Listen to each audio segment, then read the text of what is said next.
All of his co-workers were gone. What could it mean? Stanley decided to go to the meeting room. Perhaps he had simply missed a memo.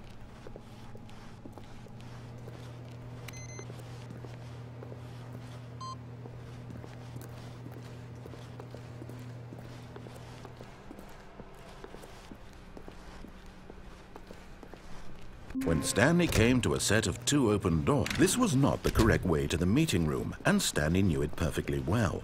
Perhaps he wanted to stop by the employee lounge first, just to admire it. Ah, yes, truly a room worth admiring. But eager to get back to business, Stanley took the first open door on his left.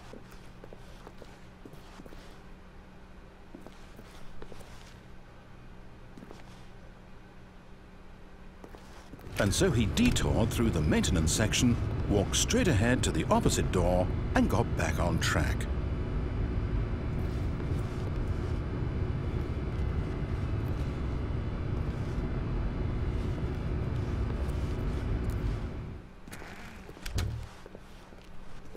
Yet there was not a single person here either. Feeling a wave of disbelief, Stanley decided to go up to his boss's office. Stanley stepped into the broom closet, but there was nothing here, so he turned around and got back on track.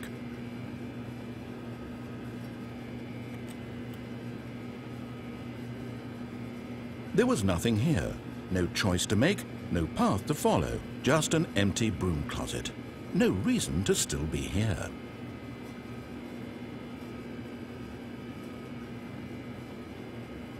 It was baffling that Stanley was still just sitting in the broom closet. He wasn't even doing anything.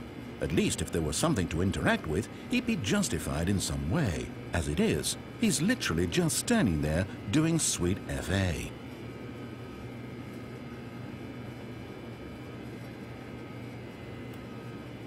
Are you really still in the broom closet?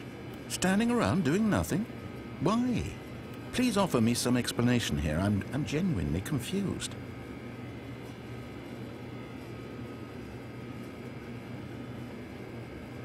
You do realize there's no choice or anything in here, right? If I'd said Stanley walked past the broom closet, at least you would have had a reason for exploring it to find out. But it didn't even occur to me because literally this closet is of absolutely no significance to the story whatsoever. I never would have thought to mention it.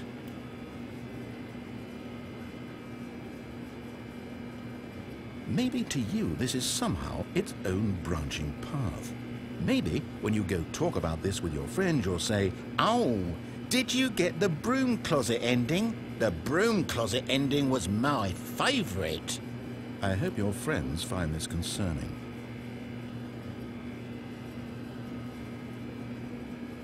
Stanley was fat and ugly and really stupid. He probably only got the job because of a family connection. That's how stupid he is. That or with drug money. Also, Stanley is addicted to drugs and hookers. Well, I've come to a very definite conclusion about what's going on right now. You're dead. You got to this broom closet, explored it a bit, and were just about to leave because there's nothing here when a physical malady of some sort shut down your central nervous system and you collapsed on the keyboard. Well, in a situation like this, the responsible thing is to alert someone nearby so as to ensure that your body is taken care of before it begins to decompose. Hello? Anyone who happens to be nearby? The person at this computer is dead. He or she has fallen prey to any number of your countless human physiological vulnerabilities. It's indicative of the long-term sustainability of your species. Please remove their corpse from the area and instruct another human to take their place at the computer, making sure they understand basic first-person video game mechanics and filling them in on the history of narrative tropes in video gaming, so that the irony and insightful commentary of this game is not lost on them. All right, when you've done that, just step out into the hallway.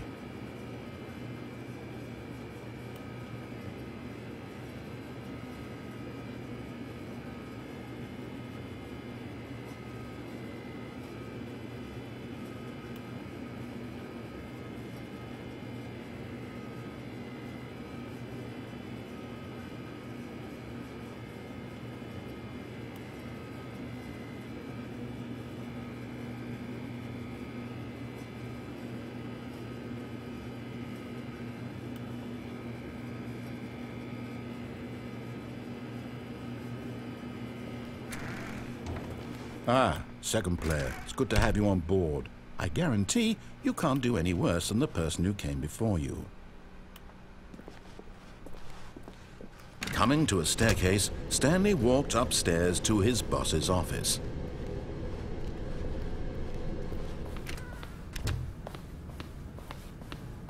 Okay, I think we all know the drill by now. Blah, blah, blah. Dark secrets, the keypad. Stanley pushes some buttons. Oh, hey, look, it's a new passageway. Quelle surprise.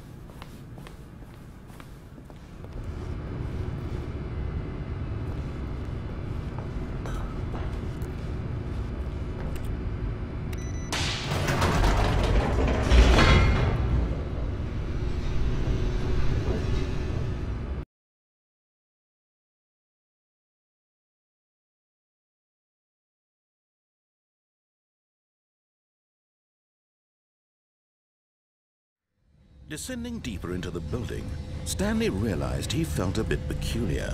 It was a stirring of emotion in his chest, as though he felt more free to think for himself, to question the nature of his job. Why did he feel this now, when for years it had never occurred to him? This question would not go unanswered for long.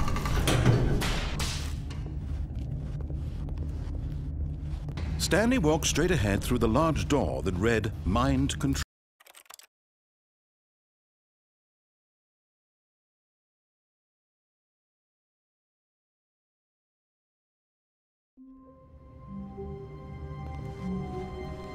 All of his co-workers were gone. What could it mean? Stanley decided to go to the meeting room. Perhaps he had simply missed a memo.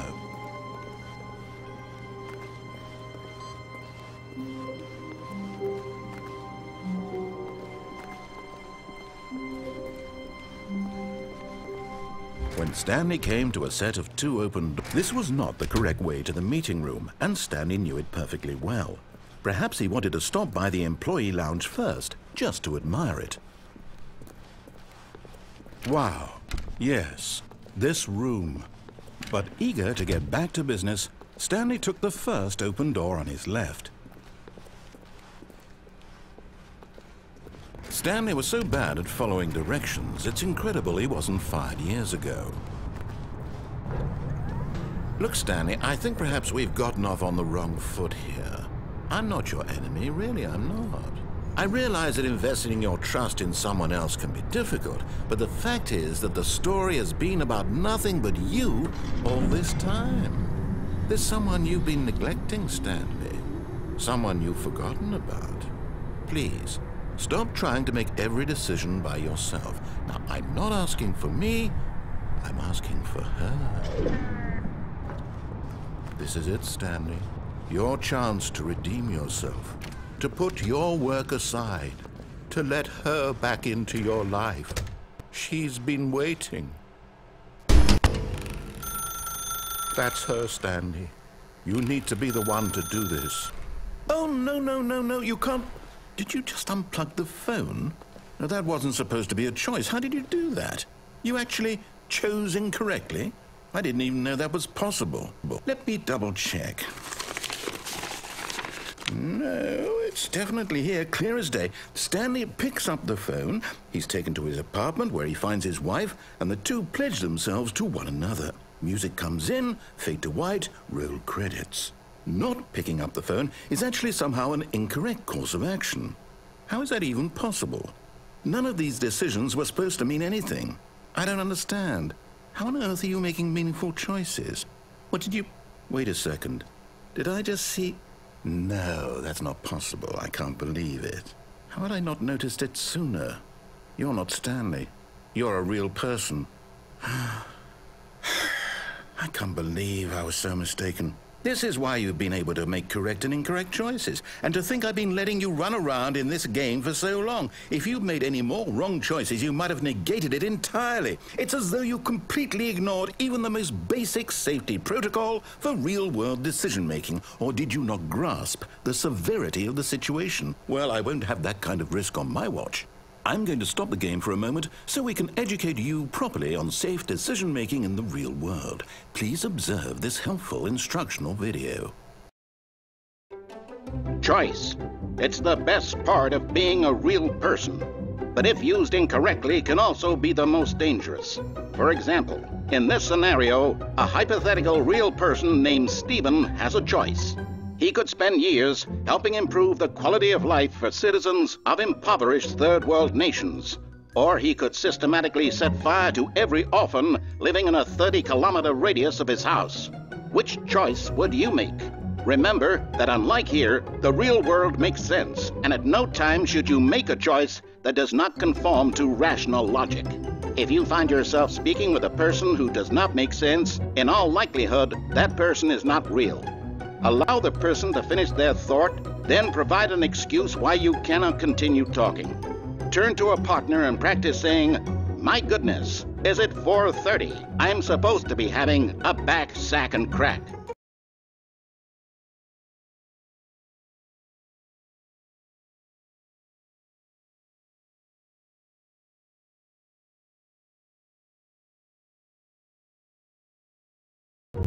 Excellent.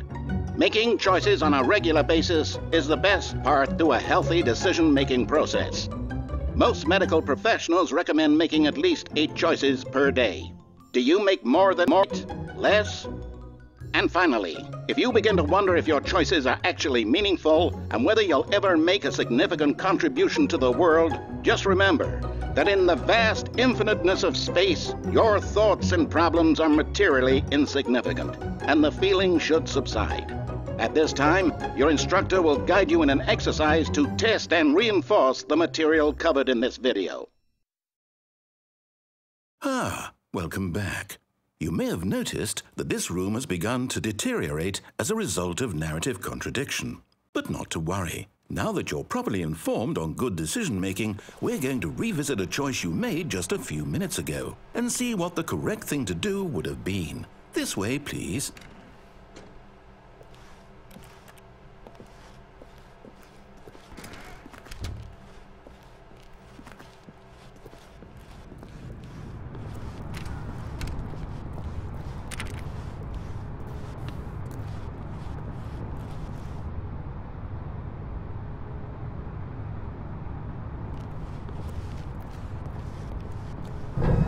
Now that we know your choices are meaningful, we can't have you jumping off the platform and dying.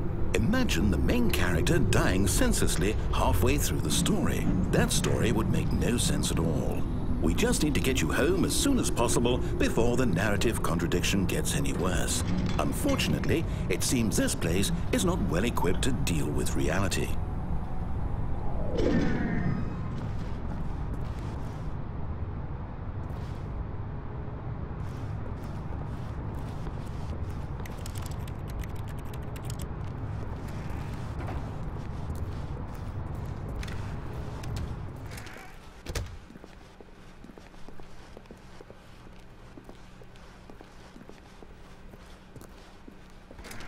Almost there. You'll take the door on the left, back to the correct ending, the story will have resolution once again, and you'll be home free in the real world.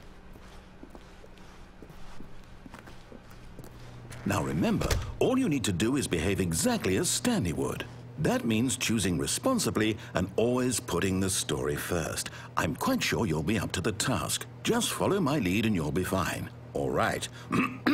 When Stanley came to a set of 2 open doors, he entered the door on his left.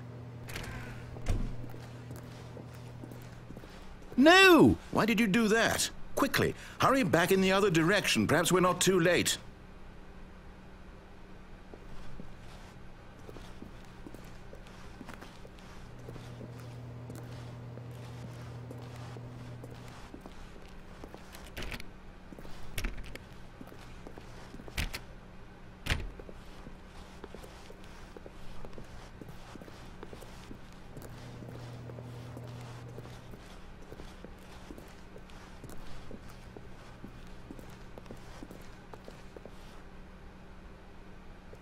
Oh, it's ruined.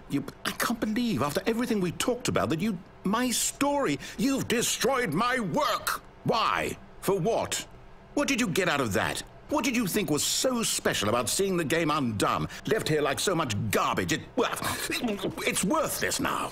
And what am I supposed to do? Even if there were a way to continue, would it be worth it? To know that my story is now incorrect? How can I go back to that? I can't erase that knowledge. I'll have to live with it forever, reliving its impossibility forever. I couldn't live that way. Is it better to shut the game down entirely? To willingly destroy all of my work? I don't know.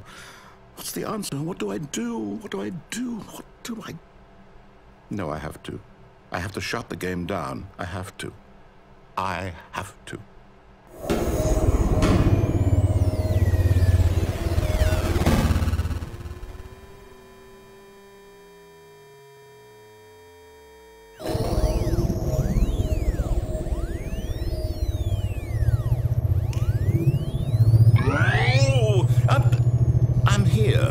I'm still here in this pile of rubbish, with you who thought you were so clever. Now look where we are. My entire game is destroyed. It was the only thing in the world that was mine, and you've run it into the ground.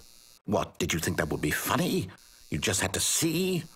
Didn't I impress upon you how important it was to be like Stanley? He actually knows how to do what I tell him to. He understands that if I say to do something, there's a damn good reason for it. That thought hadn't even occurred to you, had it? That there's a world outside of you? You're a child. Oh, my story. If you'd just gone through the door on the left, you would have seen it. There was a whole underground facility. You would have destroyed it and been victorious. It would have been so perfect. I worked so hard on it. I tried so hard. Behave exactly as Stanley would. That means choosing responsibly and always putting the story first. I'm quite sure you'll be up to the task. Just follow my lead and you'll be fine. All right. When Stanley came to a set of 2 open doors, he entered the door on his left. No! Why did you do that? Quickly, hurry. Behave exactly as Stanley would. That means choosing responsibly and always putting the story first. I'm quite sure you'll be up to the task. Just follow my lead and you'll be fine. All right. When Stanley came to a set of 2 open doors, he entered the door on his left. No! Why did you do that? Quickly, hurry. Behave exactly as Stanley would. That means choosing responsibly and always putting the story first. I'm quite sure you'll be up to the task. Just follow my lead and you'll be fine. All right. When Stanley came to a set of 2 open doors, he entered the door on his left. No! Why did you do that? Quickly, hurry. Behave exactly as Stanley would. That means choosing responsibly and always putting the story first. I'm quite sure you'll be up to the task. Just follow my lead and you'll be fine. All right. When Stanley came to a set of 2 open doors, he entered the door on his left.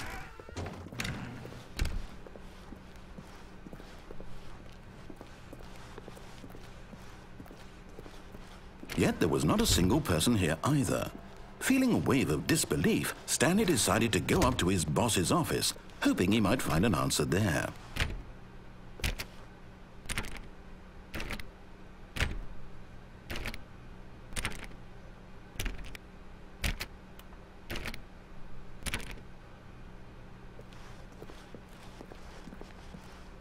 Coming to a staircase, Stanley walked upstairs to his boss's office.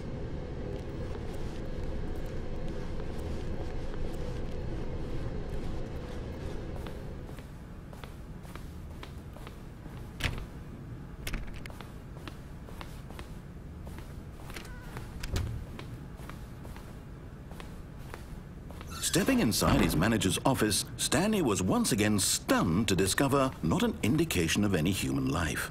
Shocked, unraveled, Stanley wondered in disbelief who orchestrated this, until he saw the door with a voice receiver next to it.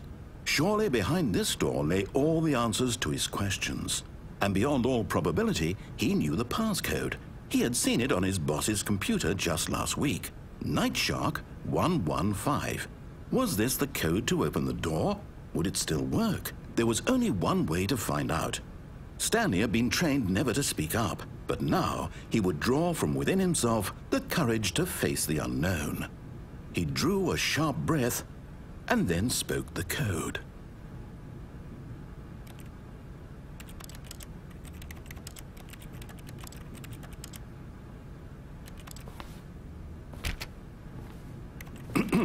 Stanley spoke the code.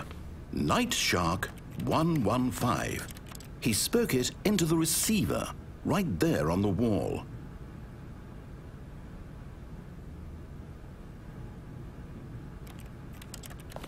I'm sorry, is there a problem? You didn't mishear me, did you? Please speak the code into the receiver. Otherwise we can't get on with the story. This is a crucial step.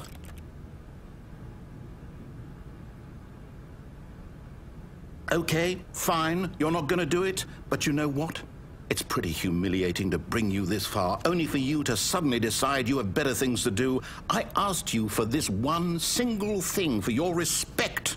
The kind of respect Stanley shows for his choices. He knows what it means to take a story seriously. If you didn't want to see what I had to show you, then why did you come here? You had a choice, you know. You could have gone through the door on the right. You could have done whatever the hell you wanted over there. Why did you come this way? Speak. Say something to me. Explain yourself, you coward.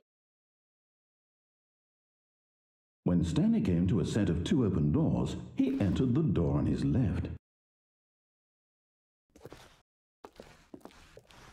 Stanley? Hello? Are you... Is everything okay? Stanley, please. I need you to make a choice. I need you to walk through the door. Are you listening to me? Can you hear me? Is everything all right? Stanley, this is important. The story needs you. It needs you to make a decision. It cannot exist without you. Do you understand me?